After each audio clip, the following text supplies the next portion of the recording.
Dalam kesempatan khutbah ini kami ingin fokus membahas lebih lanjut tentang nikmat waktu luang. Masyaallah mukminin rahimakumullah.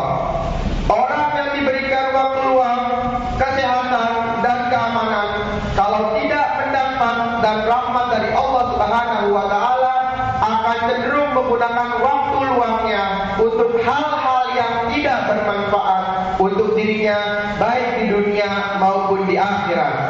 Kebanyakan orang-orang menghambur-hamburkan waktunya. Mereka merugikan diri mereka sendiri dengan tidak memanfaatkan umur dan waktunya dengan sebaik-baiknya. Mereka melalui hari demi hari, tahun demi tahun dalam keadaan yang lalai, dengan duniaan berpaling dari akhirat, serta terbenam dari ketidakpedulian dan kelalaian. Imam Abdul Faraj Ibnul Jauzi rahimahullah, seorang ulama besar dari Irak yang meninggal pada tahun 597 Hijriah atau 1201 Masehi. Beliau mengatakan, semestinya seseorang mengetahui kemuliaan masa dan nilai waktunya, sehingga dia tidak menyia-nyiakan sesaat pun waktunya dalam hal di luar kebaikan dan mempersembahkan di dalamnya perkataan dan perbuatan yang utama. Betapa sering kita saksikan orang-orang yang mengisi waktunya dengan hal-hal yang sama sekali tidak bermanfaat, tidak melakukan apapun yang penting dan tidak membicarakan hal yang urgen dan bermanfaat, seolah waktu tidak pernah ada artinya. Mereka hanya mengejar kesenangan diri mereka sendiri, kepuasan hati diri mereka sendiri. Padahal waktu itu adalah kehidupan. Waktu merupakan kekayaan paling mahal yang memiliki anak manusia setelah nyawanya. Yahya bin Hubairah rahimahullah al-Muqtafi billah pada abad 6 Hijriah pernah mengucapkan perkataan yang sangat terkenal tentang nilai waktu. Al-waktu anfus ma hunitu bihifti wa arrohu ashal ma alaika yudiu. Waktu adalah sesuatu yang paling berharga yang semestinya jangan kamu sia-siakan. Namun saya melihat waktu adalah sesuatu yang justru paling mudah kamu sia-siakan. Waktu luang memang nikmat yang dilalaikan oleh kebanyakan orang. Akibatnya mereka tidak bisa bersyukur atas nikmat tersebut dengan sebaik-baiknya. Mereka tidak menghormatinya dengan semestinya. Akibatnya banyak mudarat yang bisa menimpa orang-orang yang tidak memanfaatkan waktu luang dengan sebaik-baiknya. Masyaallah mukminin rahimakumullah. Di antara mudarat dari menyia-nyiakan waktu luang menurut Dr. Humam bin Abdurrahman Al-Harisi adalah sebagai berikut. Yang pertama, membuat seseorang berjalan tanpa tujuan dan tanpa makna dalam hidup ini. Itulah ketika kita menyia-nyiakan waktu, maka kita sama saja berjalan tanpa tujuan dan tanpa makna dalam hidup ini. Nauzubillah min dzalik.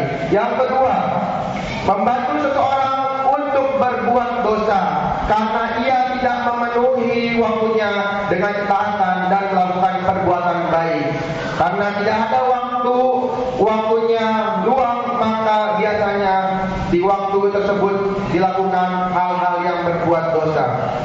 Yang ketiga, membangkitkan kebosanan dan keputusasaan dalam jiwa orang mukmin. Dan Nabi telah memperingatkan akan hal itu. Dan yang keempat, menunjukkan kelemahan tekad, kurangnya kesadaran dan perencanaan yang buruk, dan berbagai mudarat lain yang harus diperhatikan dan diusahakan untuk diatasi sampai pada tahap mampu menyibukkan diri dengan kebaikan dan dalam hal-hal yang bermanfaat bagi manusia. Masyaallah mukminin rahimakumullah. Syekh Dr. Abdullah bin Abdurrahman Al-Jibri rahimahumullah memberikan penjelasan kepada kita tentang cara mensyukuri nikmat waktu luang. Menurut beliau caranya adalah yang pertama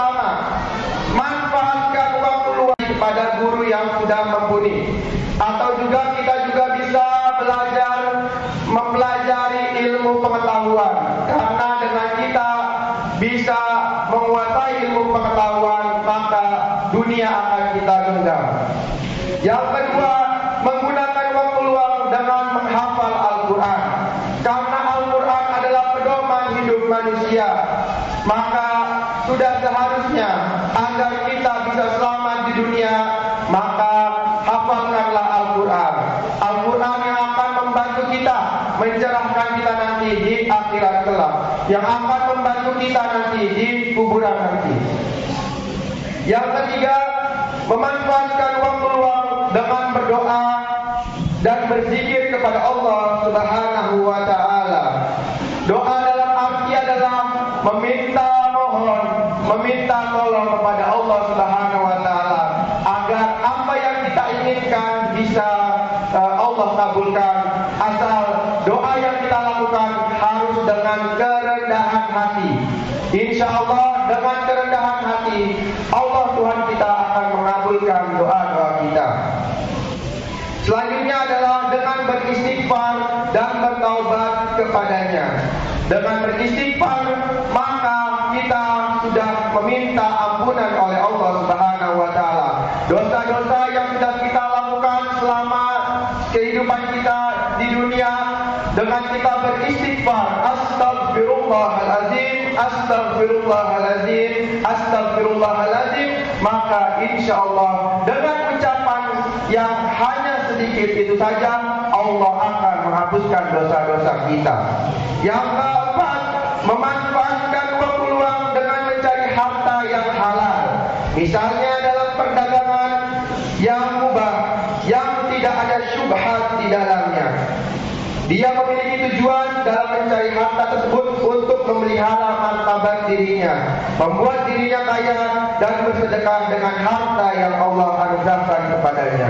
Masyiral mu'minin rahimakumullah. Oleh karenanya saya berpesan untuk kepada jamaah untuk selalu senantiasa, mari sama-sama kita isi waktu luang dengan hal-hal yang bermanfaat, hal-hal yang positif, hal-hal yang bisa mendekatkan diri kita kepada Allah Subhanahu wa Ta'ala.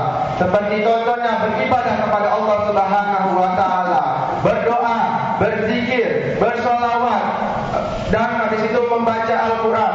Dan juga untuk kita yang problema kehidupan yang kita hadapi, Allah Ta'ala juga akan memberikan rezeki dari arah yang tidak pernah kita pikirkan sebelumnya sama sekali. Allah Subhanahu wa Ta'ala berfirman, "Wa man yattaqillaha yaj'al lahu makhraja wa yarzuqhu min haitsu la yahtasib." Barang siapa yang bertakwa kepada Allah, niscaya Dia akan membukakan jalan keluar baginya, dan Dia memberinya rezeki dari arah yang tidak disangka-sangka. Surah At-Talaq ayat 2-3. Ma'asyiral mu'minin rahimakumullah, dalam sebuah hadis yang diriwayatkan oleh Al-Bukhari rahimahumullah dari Abdullah bin Abbas radhiyallahu anhu, Nabi SAW bersabda, "Ni'matani maghbuni fihima katsirun minan nas ila sahatu wa farah." Artinya ada dua nikmat yang banyak manusia tertipu di dalamnya, yaitu yang pertama tertipu akan yang namanya kesehatan, dan yang kedua adalah tertipu dengan yang namanya waktu luang. Hadis riwayat Al-Bukhari di dalam Sahih Al-Bukhari. Hadis tersebut sangat populer, masyhur di kalangan kaum muslimin. Bagaimanakah maksud hadis ini? Syekh Abdul Aziz bin Abdullah bin Abbas rahimahumullah saat diminta untuk menerangkan maksud dari hadis ini mengatakan sebagai berikut. Kebanyakan manusia menyia-nyiakan kesehatannya tanpa faedah dan juga waktu luangnya dalam hal-hal yang tidak ada faedahnya. Tubuhnya sehat, badannya selamat dari penyakit, punya waktu luang akan tetapi tidak digunakan dalam hal-hal yang bermanfaat baginya, dalam perkara yang mendekatkan dirinya kepada Allah, dan dalam urusan yang bermanfaat bagi dirinya di dunia ini. Orang semacam ini tertipu atau lengah dengan dua nikmat tersebut. Seorang mukmin hendaknya memanfaatkan nikmat tersebut dalam hal-hal yang Allah ridhoi dan dalam urusan urusan yang bermanfaat buat dirinya. Misalnya dalam perdagangan, berbagai mata pencarian yang halal, memperbanyak puasa, sholat, zikir, dan berbagai ketaatan yang lainnya, mengerjakan amal ma'ruf nahi munkar, dakwah kepada Allah. Untuk kita yang sebagai laki-laki, untuk bisa bersemangat mencari rezeki yang halal di luar sana untuk keluarga kita di rumah. Barakallahu li wa lakum fil Qur'anil azim wa nafa'ani wa iyyakum bima fihi minal ayati wal zikril hakim. Fataqabbal minni wa minkum tilawatahu innahu was-sami'ul 'alim. Aqulu qawli hadza wastaghfirullahal azim yadhkurkum fastaghfiruhu innahu huwas ghafurur rahim.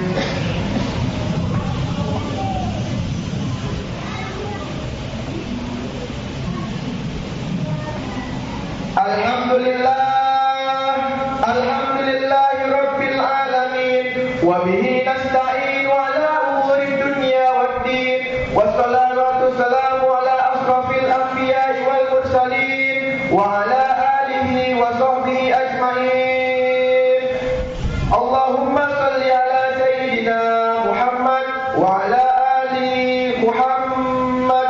Amma ba'd, fa ya